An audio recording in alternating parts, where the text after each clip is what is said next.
A 7-year-old math prodigy, her first time at MIT, the world's top university. Her grandmother brings her here to tackle an advanced math problem. The equation is put in front of her. Normally, Annie would solve it in seconds, but now she just stares at it, thinking. The professor, seeing she hasn't answered, glances at her grandmother. A look that says, I thought she was something special. Turns out maybe not. Grandma's disappointed. She decides to send Annie back to her uncle in the countryside. But just as they're walking out, Annie tugs on her sleeve. Mom, should I ask? It was wrong. You forgot the negative sign on the exponent. It went downhill from there. Hearing this, Grandma's eyes light up. Hope isn't lost.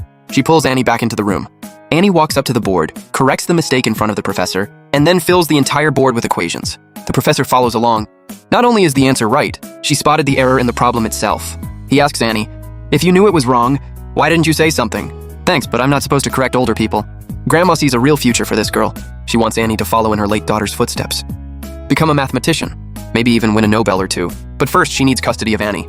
So Grandma goes to talk to her son, Annie's uncle, but he shuts her down immediately. No way. He's raised Annie since she was little.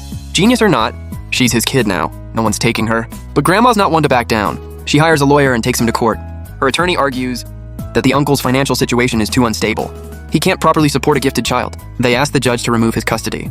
The uncle has his own lawyer, who fires back. Money isn't everything. In the end, both sides have valid points, and the judge can't decide. First round, a draw. Mother and son part ways, frustrated. When the uncle gets home, he looks at Annie and starts doubting himself. Maybe she does deserve more. What if his limitations hold her back? Soon enough, round 2 begins. To speed things up, Grandma plays her ace. She tracks down Annie's biological father and pays him off. With a lawyer's help, she brings him to court to name her as Annie's guardian. But when the judge questions him, he can't answer a single thing. The judge rules, this man has no right to decide anything for Annie. Round 2, dead end. Back home, Annie breaks down, 7 years old, and she just found out her real father lives nearby. She asks her uncle, why didn't he want me? Why did he never come? He sees how upset she is, but he stays quiet. Some things are too hard to say. To lift her spirits, he takes her to the hospital maternity ward. They wait outside the delivery room. Half an hour later, a newborn is brought out.